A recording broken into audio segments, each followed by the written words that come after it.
자, 오늘 본문 또 보면은 지난주에 이어서 연장선상에서 생각을 해보시면 될 것 같습니다.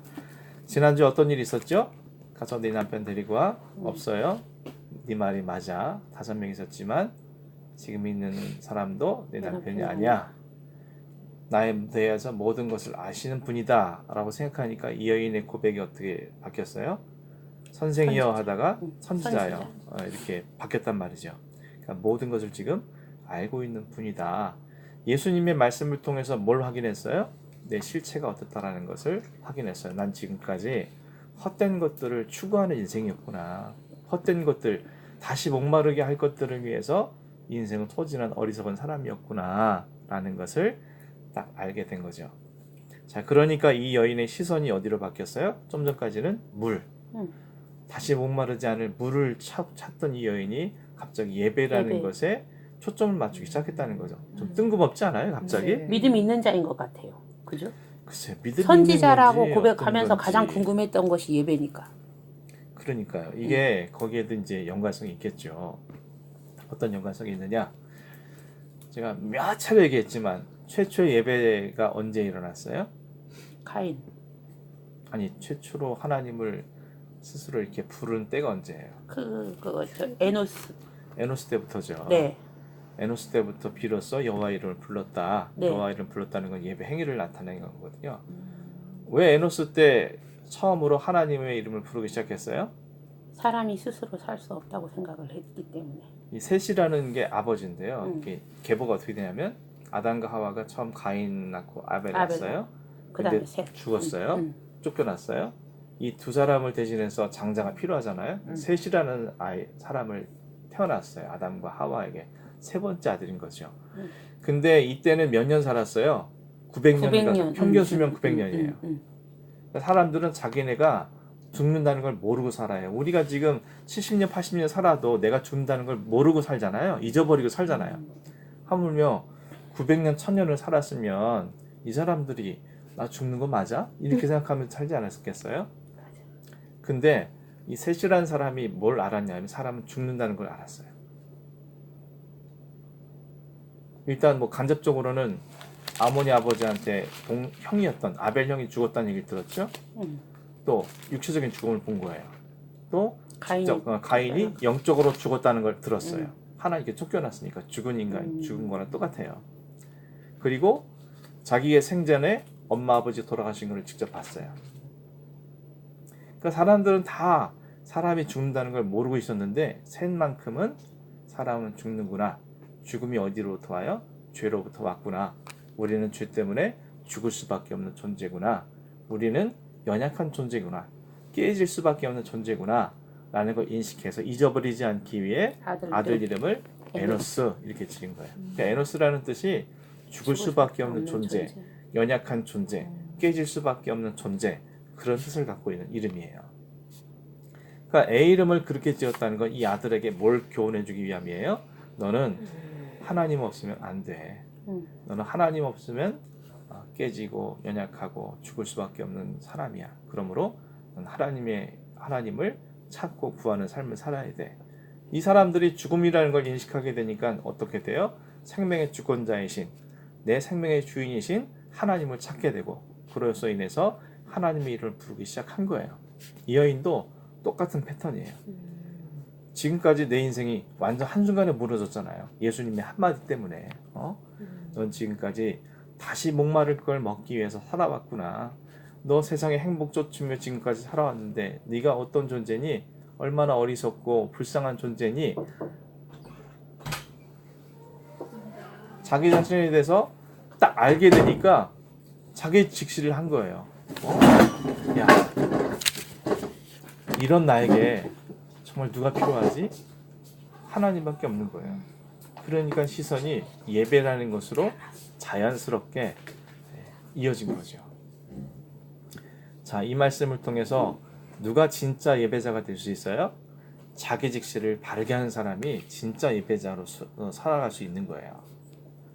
내가 죽을 수밖에 없는 존재라는 걸 모르는데 왜 하나님이 필요해요? 내가 하나님 없이는 연약하고 깨질 수밖에 없는 존재라는 걸 모르는데 왜 하나님의 도움이 필요하고 왜 하나님이 내 인생에 의미가 있어요? 아무런 의미가 없지. 내 능력 갖고 내 잘난 맛을 사는 사람들이 왜 하나님이 필요하고 그리스도가 필요해요? 필요 없죠. 이것을 알지 못하는 사람들은 진심으로 하나님을 예배할 수 없는 거예요. 정말 진심으로 예배하는 사람들은 나 하나님 없으면 안 돼요.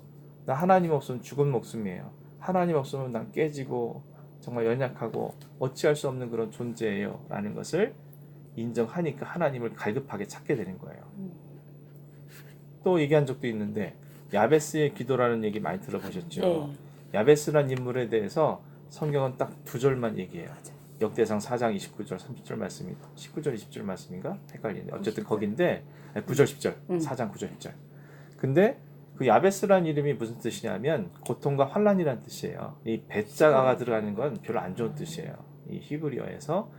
근데 야베스라는 이름을 짓는 부모, 엄마가 너무 애를 낳다 힘드니까 애 이름을 야베스 이렇게 지었어요. 그러니까 이 아이는 평생토록 나는 고통이란 이름을 들으면 사는 거예요. 환난이란 이름을 듣고 산 거예요. 고통과 환난 속에 나를 건져내실 수 있는 분이 누구밖에 없어요? 하나님밖에 없어요. 그래서 하나님이 이 사람을 어떻게 했냐 하면 형제보다 가장 존귀한 자로 삼아주셨다. 어떻게 가능했냐? 하나님께서 그의 기도를 들어주셨다. 그러니까 야베스가 내가 고통과 환난이라는 걸 인생이 그런 걸 모르고 살았다라면 하나님을 찾고 살았겠어요? 자, 여기 계신 분들 하나님 없으면 안 되니까 지금 이 자리에 와서 예배도 드리고 말씀도 자꾸 배우려고 하고 그러는 거잖아요. 그런 것처럼 이 여인도 자, 그러므로 우리는 매 순간마다 자기 직시가 필요하다. 내가 어떤 존재라는 걸 늘 인식해야 돼요. 아, 나 참 연약한 존재지. 나 하나님 없으면 안 되는 존재지. 이런 걸 기억해야 우리가 이제 이후에 알아볼 정말 영과 진리로 예배하는 참된 예배자가 될 수 있는 거예요. 이 여인은 지금 그 과정을 겪는 거예요. 내가 그런 존재라는 걸 알게 되니까 그러면 내가 하나님 찾아야 되는데 어떻게 예배하는 게 진짜 예배지? 라는 궁금증을 갖게 된 거고 그래서 예수님께 질문을 던진 거죠. 자, 우리 조상들은 이 산에서 당신들은 예루살렘이라고 얘기하는데 어디가 더 맞습니까? 둘 중에 하나라고 생각하고 물어본 거죠. 그랬더니 예수님이 전혀 다르게 얘기하셨어요. 여자여 내 말을 믿으라. 이 산에서도 말고 예루살렘에서도 말고 너희가 아버지께 예배할 때가 이르리라. 자, 예수님의 대답은 장소가 문제가 아니야. 박정 선생님 얘기하신 것처럼 장소가 문제 아니다. 뭐가 문제냐? 22절 너희는 알지 못하는 것을 예배하고 우리 아는 것을 예배하노니 이는 구원이 유대인에게서 남이라. 자, 그들의 문제가 뭐예요? 알지 못하는 것을 예배하는 것. 다시 말해서 예배의 대상이 누구인지 모르면서 예배하기 때문에 너희들이 지금 장소의 문제라고 착각하고 있는 거다 라고 예수님께서 여인에게 대답을 해주신 거예요. 자, 지금 사마리아인이나 이 유대인들이나 공이 어떤 사고를 갖고 있느냐? 하나님은 예루살렘 성전에만 계신 분, 사마리아인들은 우리의 산당에 계신 분이라고만 생각을 했어요. 하나님은 그 어떤 특정 장소에 갇혀 계신 분인 거예요.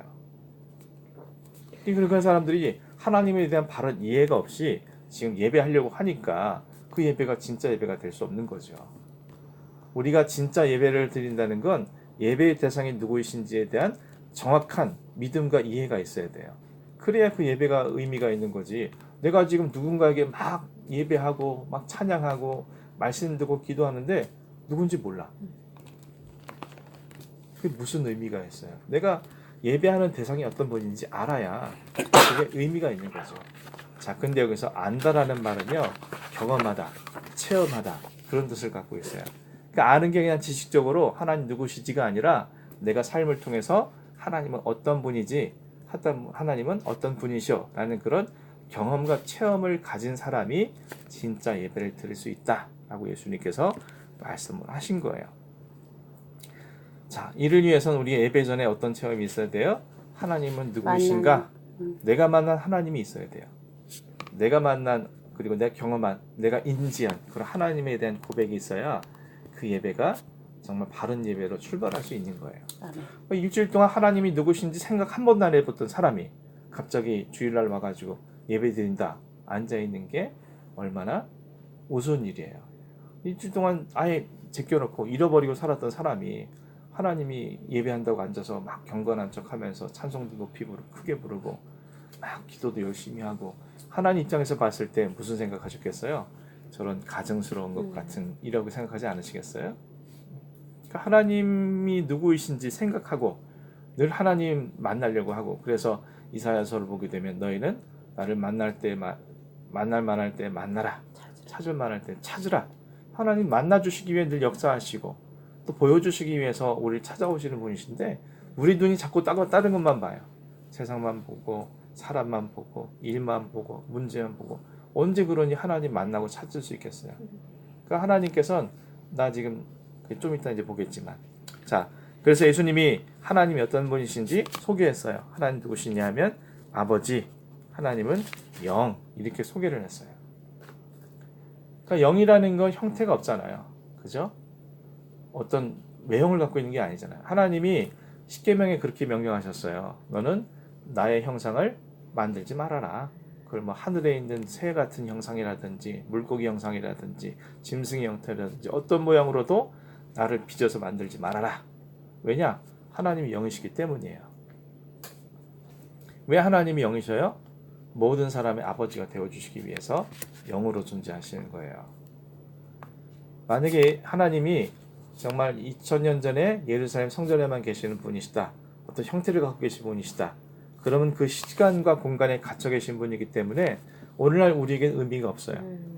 근데 하나님 영이시기 때문에 시간도 뛰어넘으시고 공간도 뛰어넘으셔서 이 모든 사람들의 아버지가 되어줄 수 있는 거예요. 아멘. 그래서 하나님은 아버지이시고 영이시다. 이렇게 예수님께서 소개를 하고 있는 거예요. 자, 그렇다면 우리는 어떻습니까? 우리가 예배당에만 하나님이 계시다. 라는 잘못된 생각. 아니면 특정 기도원에만 하나님이 성령으로 역사하시는 분이시다. 옛날엔 그런 생각들이 많았어요. 어느 특정 기도원에 가면 뭐 기도하던 게 잘 이루어지고. 그래서 제가 어렸을 때만 하더라도 안양에 있는 갈멜산 기도원에 가면 회개바위라는 게 있대요. 예를 들어서 사업이 잘 안 된다. 그 바위에 올라가서 기도하면 그 회계상의 문제가 다 해결된다. 그런 바위도 있었고 삼각산에 있는 무슨 기도원에 가면 어떤 부분에 대해서 해결이 된다. 포천의 할렐루야 기도원에 가면 병이 낫는다. 뭐 이런 식으로 이 지역마다 뭔가 그런 특별한 그런 장소로서 여겨졌던 때가 있었어요. 한 30년, 40년 전에 제가 어렸을 때만 하더라도. 그래서 방언 받으려면 하늘산 기도원 가야 된다. 뭐 이런 얘기가 정말 심심찮게 얘기가 됐었거든요. 무슨 생각이에요? 하나님은 그곳에만 역사하시는 분. 하나님은 거기에만 계시는 분. 그게 아니라는 거죠. 하나님은 어디에서나 언제나 우리 아버지가 되시기 위해 영으로 존재하시는 분이시다. 이런 인식을 갖고 살아야 우리의 인생이 바르게 세워질 수 있는 거죠. 그런 사람만이 우리 일상의 삶도 예배자의 삶이 될 수 있는 거예요. 코람데오라는 말이 있어요. 코람데오. 무슨 뜻이냐면 하나님 앞에서. 내가 지금 하나님 앞에 살아가고 있다는 걸 늘 기억해야 돼. 아멘. 영이신 하나님께서 오늘 나에게 지금 역사하시고 함께 하시고 아버지가 되어주시기 위해 나에게 은혜 베푸시는 분이라는 것을 늘 머릿속에 두고 살아가는 그런 믿음. 그것이야말로 진정하게 회복해야 될 믿음이다 라고 하면서 코람데오라고 그런 외치는 그런 표 아래에서 많은 신앙인들이 자기의 신앙을 다시금 개혁하는 그런 일들이 있었던 것을 역사적으로 보게 돼요. 자, 그래서 예수님께서 너희가 알지 못하는 것, 너희가 알아야 될 예배의 대상이 누구냐? 하나님이신데 아버지이시고 영이시다. 그러므로 장소는 중요하지 않다. 자, 그래서 예수님께서 뭐라고 말씀하시냐? 너희가 영과 진리로 예배할 때가 원하니 곧 이때다. 지금이 바로 하나님께 영과 진리로 예배할 때다. 참된 예배의 때가 바로 지금이다. 이 말은요, 뭐 이건 전 개인적인 해석이긴 하지만 지금이 중요해요. 지금. 예전에 내가 뜨거웠던 적, 내가 옛날에 주님의 사랑에 풍족히 받아서 정말 은혜 받아서 그랬던 거 아무 소용없어요. 지금이 제일 중요해. 이때가. 이때 영과 진리로 예배하는 자가 되어야지 뭐 그런 거 아무 소용없어요. 내일부터 잘해야지? 그것도 의미 없어요. 지금 이때가 바로 하나님께 영과 진리로 예배할 가장 최적의 때다라고서 우리가 생각하고 그렇게 살아가야 된다라고 볼 수 있어요. 또 하나님께서는 그런 사람들을 찾으신대요. 찾고 계시다는 거죠. 이 말은 뒤집어 말하면 하나님께서 원하시는 예배를 드리는 그런 무리가 없다는 거죠. 그러니까 찾아가시는 거예요. 그런 사람을 찾으시고, 이 찾다라는 말이 얼마나 이 하나님의 마음을 대변하는 그런 표현이에요. 그런 사람이 없기 때문에 그런 사람을 찾아다니시는 하나님의 마음을 이해하는 사람들, 이런 사람들이 진정으로 예배할 수 있는 자가 아닐까라고 생각해 볼 수 있습니다. 자, 하나님은 영이시니 예배하는 자가 영과 진리로 예배할지니라. 자, 예배는 어떻게 드려야 되느냐? 영과 진리로 예배해야 된다. 자, 여기서 영이란 뭐냐? 성령을 의미하는 건 아니고요. 그 헬라인들 사상 속에 어떤 그런 사상이 있냐면 영과 육이 구분이 돼요. 영과 육이 구분되는데 주로 영은 어떠냐? 아주 인간의 내면에 있는 심연의 상태, 때묻지 않은 아주 성결하고 정결한 그런 상태, 이런 상태를 영이라고 불렀어요. 하나님 영이시기 때문에 누구만 알아볼 수 있어요? 영적인 존재만 알아볼 수 있는 거예요. 사심이 들어있지 않은, 목적이 들어있지 않은, 이유가 들어있지 않은 그런 순결한 마음을 가진 사람들이 하나님께 진정으로 예배할 수 있다라고 이야기를 한 거죠.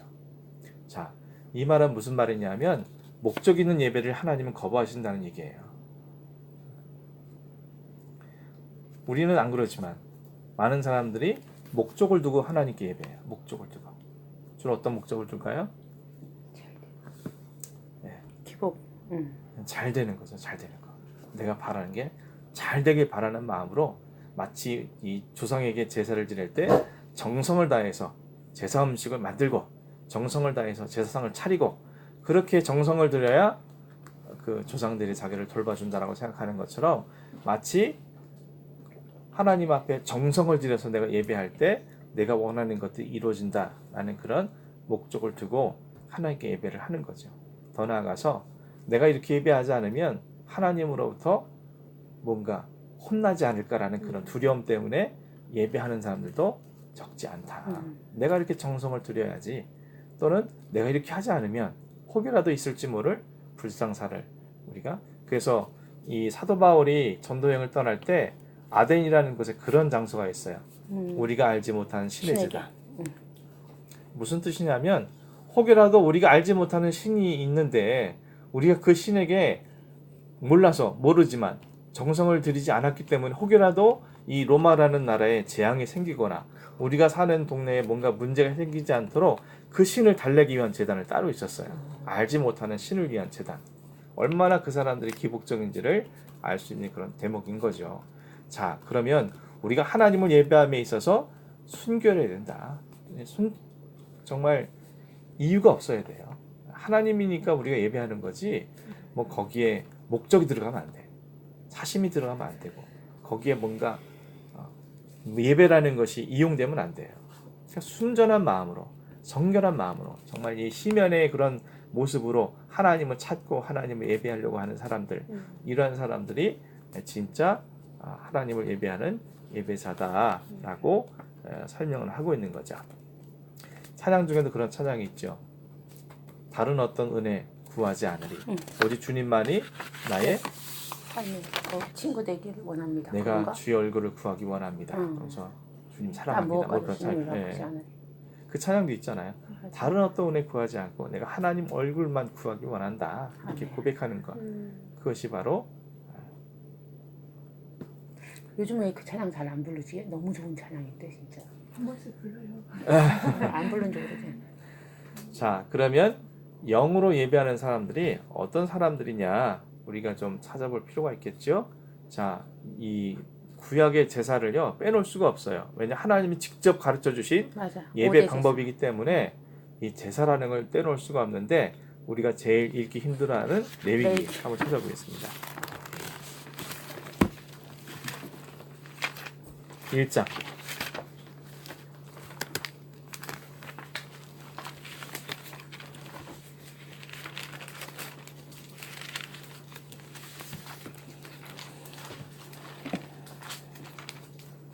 레위기 1장 2절 한번 볼까요?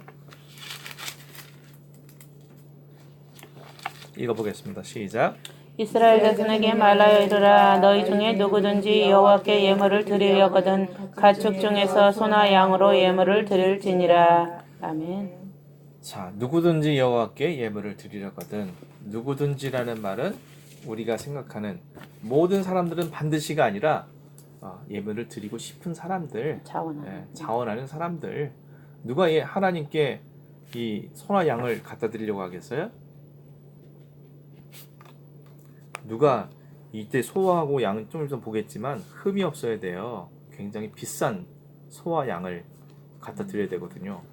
누가 그렇게 비싼 거를 하나님께 이렇게 드리려고 하겠어요? 하나님을 사랑하는 자. 사랑하는 사람, 은혜를 아는 사람들, 하나님 없이면 안 되는 사람들, 이런 사람들, 이런 자원하는 마음을 갖고 하나님을 예배해야 된다. 이게 중요한 거라는 거죠. 그리고 3절부터 9절까지는 이 5대 제사가 있거든요. 맞아. 번제, 소제, 화목제, 속제제, 속건제 5개가 있어요. 네. 그 중에서 가장 기본이 되는 게 번제예요. 번제가 뭐냐? 다 태워서 드리는 제사가 번제예요. 살을 번자 쓰거든요. 그래서 번제를 드리는데 그 과정에 대해서 이렇게 소개를 하고 있어요. 흠 없는 수컷. 자, 이 기본적으로 하나님께 예물을 드리려면 지금 이 예물은 누구를 대신하냐면 나를 대신하거든요. 자기 자신. 나 때문에 죽어야 되는 거기 때문에 흠이 없는 제물을 갖다 바쳐야 돼요. 근데 그럼 이 예물을 끌고 가기 전에 이 사람이 뭘 먼저 해야 돼요? 흠이 있는지 없는지 봐야지. 이 소가 머리부터 발끝까지 면밀히 살펴봐서 흠이나 점이나 이런 게 없도록 아주 순결한지를 꼼꼼히 살펴봐야 돼요. 자, 이 소가 누구라고요? 나. 그럼 이 소를 꼼꼼히 본다는 건 내가 날 봐야 한다는 거죠. 머리끝부터 발끝까지 꼼꼼하게 내 머리로 지은 죄가 없는지, 손으로 지은 죄가 없는지, 몸으로 지은 죄가 없는지, 발로 지은 죄가 없는지 하나하나 면밀히 살펴보는 거예요, 나를. 그러면서 하나님 앞에 준비를 하는 거죠. 그러니까 예배자는요, 준비하는 사람이에요. 준비되지 않은 예배자는 진정한 예배자가 될 수 없는 거예요. 자, 여러분들은 주일날 시간 맞춰 예배당 오시죠. 근데 사실은 어떤 교회를 보니까 토요일을 예비일이라고 불러요. 예비일. 무슨 예비일이냐? 예배를 준비하는 예비일이다. 주일을 준비하는 예비일이다. 그러니까 토요일은 예비일이 돼야 돼요. 근데 주로 뭐예요? 토요일은 오랜만에 쉬는 날이고 주말이니까 늦은 시간까지 TV를 본다든지 어디 놀러 간다든지 뭐 한다든지 이렇게 밤늦게까지 TV 보고 막 영화 보고 이러면은 그 다음날 아침에 어때요? 피곤하죠. 목사님 설교가 뭘로 들려요? 자장가로 들리죠. 그러니까 졸리죠? 딴 생각 나죠? 이러면서 예배가 방해가 되는 거거든요. 그 전날은 좀 일찍 자고 정말 내 최고의 컨디션을 갖고 하나님 예배할 수 있도록 그런 성가되면 다음날 목을 써야 되니까 되도록 말도 좀 조심하고 따뜻한 물 마시면서 좀 준비도 좀 하고 교사하면은 말씀 보면서 준비를 하고 그러니까 뭔가 준비하고 예비하는 그런 자세가 필요하다는 거죠. 아멘. 그러니까 소에 그런 어떤 흠이 있는가 없는가를 보면서 내 자신을 살피는 거예요. 준비하는 거죠. 자, 그 다음에 뭘 해야 돼요? 하나님이 기쁘시도록. 무슨 말이냐면 사람이 기쁘도록 드리면 안 돼요. 자, 요즘 각 교회마다요 예배가 점점 쇼가 되는 경우가 참 많아졌어요. 사람들에게 보이기 위한 예배가 많이. 그래서 가면은 막 화려한 오케스트라, 화려한 물론 그게 나쁘다는 건 아닌데 너무 보이기에 치중된 그런 보이는 것에 너무 사람들이 치중한다는 거죠. 사람들에게 보이는 거. 그러니까 근데 사람이 기뻐하는 예배가 아니라 하나님이 기뻐하시는 방법으로 하나님이 기뻐할 만한 것으로 우리 예배를 드려야 된다. 자, 그를 위해서 먼저 번제물의 머리 안수해라. 내 죄를 이 양에게 소에게 전가하는 거죠. 자, 그래야 어떻게 돼요? 이 소가 죽는 게 내가 죽는 게 되는 거예요. 자, 그래야 내가 이 소에게 모든 죄를 전가해야 하나님께서 그를 위해 기쁘게 받으신다. 이렇게 얘기를 하고 있거든요. 자, 근데 우리에겐 누가 있어요? 예수님께. 그래서 주의 보좌로 나아갈 때 나 어떻게 나가야 할까? 어떻게 나가야 돼요? 오직 예수님의 보혈로. 주님 의지해서 가는 거예요. 우리 힘으로는 나갈 수 없으니까. 주님께 내 죄를 맡기고 가는 거예요. 우리는 나갈 수 없는 존재이기 때문에. 자, 그리고 수송아지를 누가 잡아요? 내가 잡아요. 맞아요. 제사장이 잡아주는 게 아니야. 내가 잡아야 돼. 여러분들 이 수송아지가 흠이 없다는 건요. 그 당시에 그 번식을 위해 종자소가 있어요. 종자소. 흠이 없다는 거는 아주 훌륭한 그런 그 종자를 가진 그런 소예요. 그래 이 소를 통해서 이 수컷을 통해서 암컷들과 교배시켜 가지고 튼튼한 좋은 종자의 소들을 막 그 하기 위해서는 이 소가 필요해요. 그러니까 이 소를요 얼마나 이 집에서는 애지중지하는지 거의 가족처럼 지내는 거예요. 네. 여러분들 반려견들 아시죠? 우리 가족처럼 하잖아요. 근데 이 가족처럼 지냈던 소가 하루아침에 내 죄 때문에 죽는 거야. 내 죄를 다 전가했어요. 누가 죽여야 돼? 다른 사람이 죽여주는 것도 아니라 내가 죽여야 돼. 여러분들 키우던 강아지 정말 맨날 막 그랬던 강아지가 나 때문에 내 죄를 안수하고 그 강아지를 내가 죽여야 돼. 그 마음이 어떻겠어요? 그냥 죽이는 것도 아니에요. 목 따야 되죠. 가죽 벗겨야 되죠. 또 콩팥 이런 거 다 제거해야 되죠. 다리도 잘라야 되고 이 법칙에 따라서 머리끝부터 발끝까지 다 각을 떠야 돼. 내 자식 같았던 이 소가 나 때문에 죽어야 돼. 자, 무슨 말이에요? 이 소가 내가 정말 가족같이 여겼던 이 소가 나 때문에 죽었어요. 이 사람은 다시 삶의 자리에 돌아가서 똑같은 죄를 또 지을까요? 못 지을까요? 지을 때마다 누구 생각나겠어요? 소 울음소리가 들리지 않겠어요? 아니 아버지 왜 날 죽이는 거예요? 그런 그 소의 울음소리 그렇게 들리지 않았겠어요? 얼마나 그 처절한 제가 몇 번 말씀드렸는데 제가 예전에 그 직업이 뭐였냐면 그 미생물 연구소에서 직장 생활을 했어요. 오래는 아니지만 거기서 말단 사원이 하는 게 뭐냐면 이 미생물들이 먹어야 될 그 음식을 준비하는 거예요. 음식이 주로 뭐냐? 15일 이하 된 새끼 돼지의 콩팥이에요. 콩팥을 채취해서 갈아가지고 주어야 이 미생물들이 그걸 먹고 콜레라 예방 약하고 무슨 뭐 장티푸스 약 같은 거를 만들 수 있는 거예요. 생백신을. 그 말단은 뭐 하냐? 콩팥 채취하러 가는 거예요. 그 새끼 돼지를 잡아야 돼요, 우리가. 왜냐하면 약으로 하면 오염되기 때문에 안 되고 무조건 살아있는 채로 그냥 죽여서 그걸 해야 되는데 그 말도 못해요. 그 정말 제가 그때 눈에 막 살기가 막 돌았다니까요. 그랬는데 그 알지 못했던 돼지가 죽는 것도 막 며칠 동안 꿈에 나타나고 그러는데 자기 가족 같은 그 소가 죽었다고 생각해 보세요. 그것도 내가 머리도 잘라야 되고 가죽도 벗겨야 되고 각도 떠야 되고 이 모든 과정들을 내가 다 했어. 또 피 받아가지고 제사장 갖다 줘야 돼. 그러면 다시 똑같은 죄를 못 짓겠죠. 자, 이 말을 좀 더 확대해 볼까요? 우리가 왜 같은 죄를 또 져요? 예수님의 죽으심이 내 대신 죽었다라는 걸 깊이 인식하지 않기 때문에 그런 거예요. 예수님이 정말 나의 친구 같고 나의 구주 같으신 분인데 그분이 날 대신해서 죽었어요. 그것도 아주 처절하게. 머리에 가시관 쓰시고 등에 뼈 조각 달리고 새 조각 달리는 채찍으로 40의 가마매를 맞으시고 살점이 막 뜯어나가시고 그 무거운 십자가를 지시고 골고다 언덕까지 올라가시고 자신의 생살에다가 못을 3개나 박으시고 옆구리에 창도 받으시고 그렇게 돌아가셨는데 그 아픔과 죽음이 나에 대한 죽음과 아픔이라는 걸 우리가 깊이 뼈저리게 생각하지 않기 때문에 또 죄를 지어도 아무렇지도 않게 죄를 짓는 거예요. 주일날 와서는 참회기도 열심히 실컷 해놓고서 삶의 자리에 가서 또 똑같은 죄를 왜? 죄의식이 없기 때문에 그런 거고 예수님의 죽으심이 나에게 아주 정말 나 때문에 죽으셨다는 걸 깊이 인식하지 않기 때문에 그런 우를 또 범하게 되는 거죠. 자, 그리고 맨 마중에 보게 되면요 9절에 보면 이는 화제라 여호와께 향기로운 냄새니라. 또 1장 13절에 보면 또 여호와께 향기로운 냄새니라. 소제를 끝나고 나서도 그렇게 고백을 해요. 10절에 보게 되면 아니구나. 12절에 보게 되면 향기로운 냄새다. 이 제사가 끝날 때마다 하나님께 향기로운 냄새다라는 말이 반복되고 있는 것을 볼 수 있어요.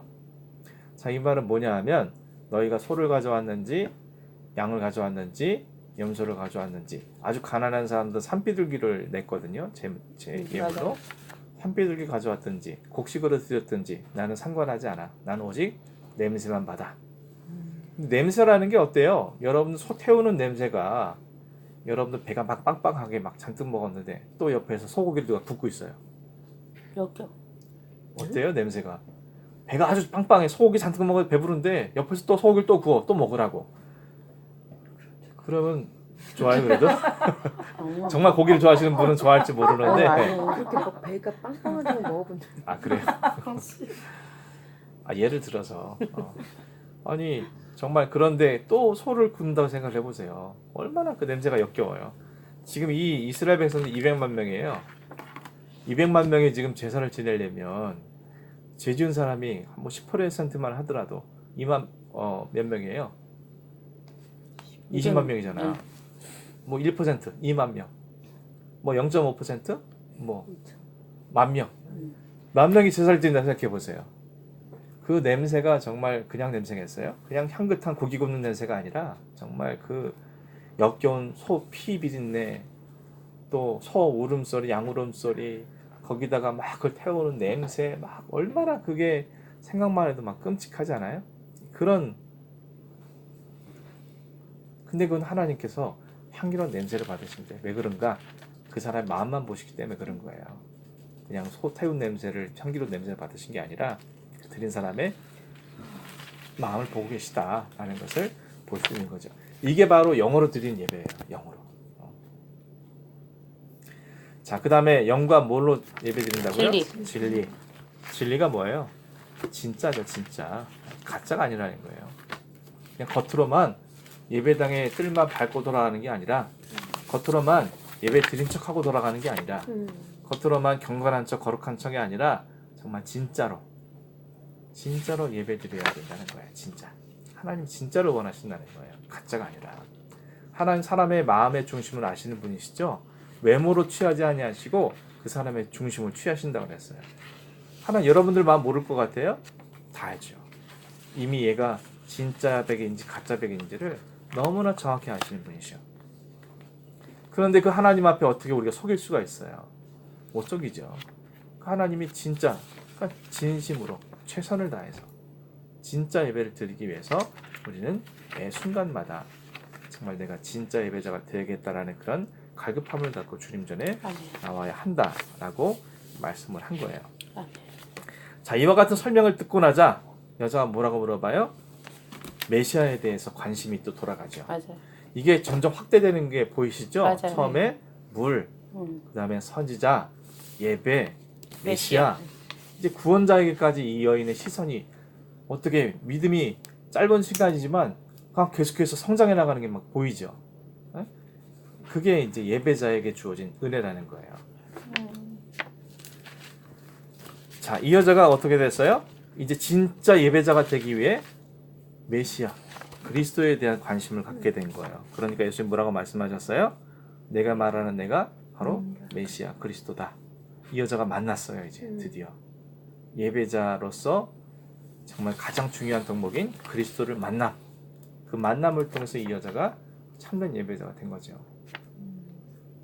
자, 예배자가 왜 중요하냐? 예배자가 중요한 이유가 뭐냐면, 예배자는 그 한 사람으로 끝나지 않기 때문에 참 중요합니다. 제일 처음 이 제사를 드린 사람이 누구죠? 카인과 아벨. 가인이 실패했어요. 네. 예배에서 실패했죠. 어떻게 됐어요?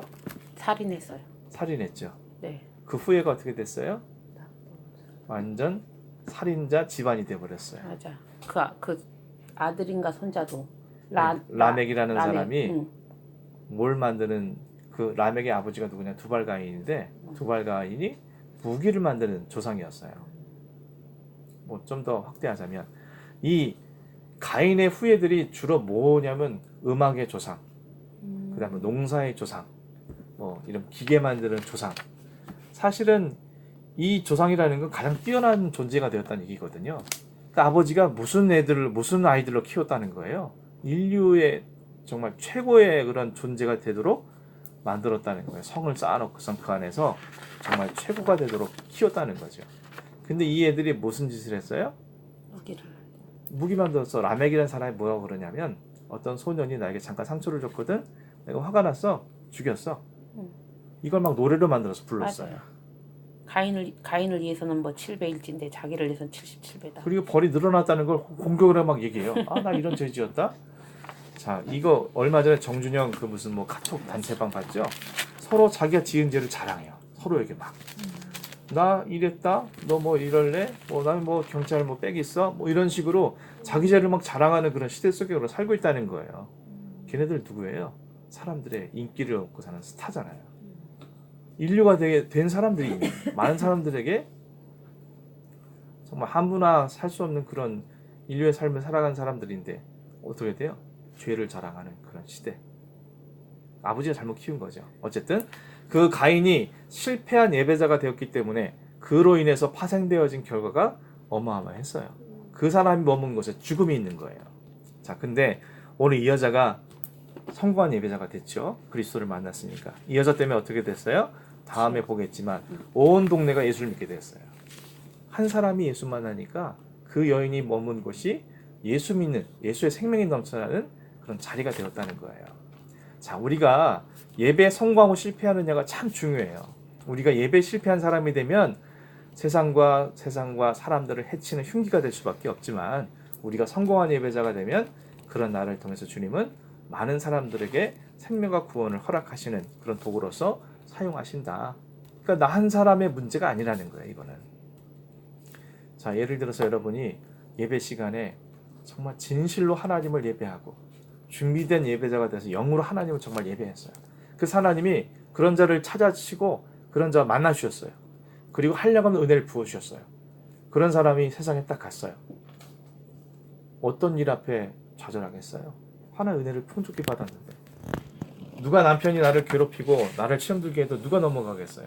자식들이 아무리 뭐 내 마음에 들지 않아도 누가 실족하겠어요?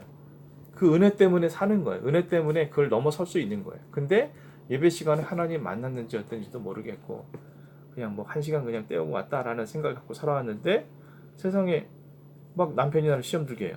아니 하나님께 기껏 예배했는데 정말 정성을 다해서 예배 드리고 왔는데 이게 뭔 일이야? 그러면서 싸울래? 싸우자 뭐 이렇게 되겠죠. 자식들 보면 야 내가 니들에서 얼마나 기도했는지 알아? 내가 정말 시간과 정성을 다해서 너희들 위해 기도했는데 너희가 뭐 이 모양이야 그러면서 얼마나 애들을 핍박을 하겠어요. 그 사람 말 한마디 한마디가 사람들에게 상처 주고 해치는 흉기가 될 수밖에 없는 거죠. 은혜 받은 사람은 말부터가 틀려요. 말도 틀리고 사람 대하는 모습도 틀리고 그런 거예요. 그러니 우리가 예배를 함부로 할 수가 없죠. 아멘. 왜 우리나라 예배가 이렇게 많은가? 축복이죠.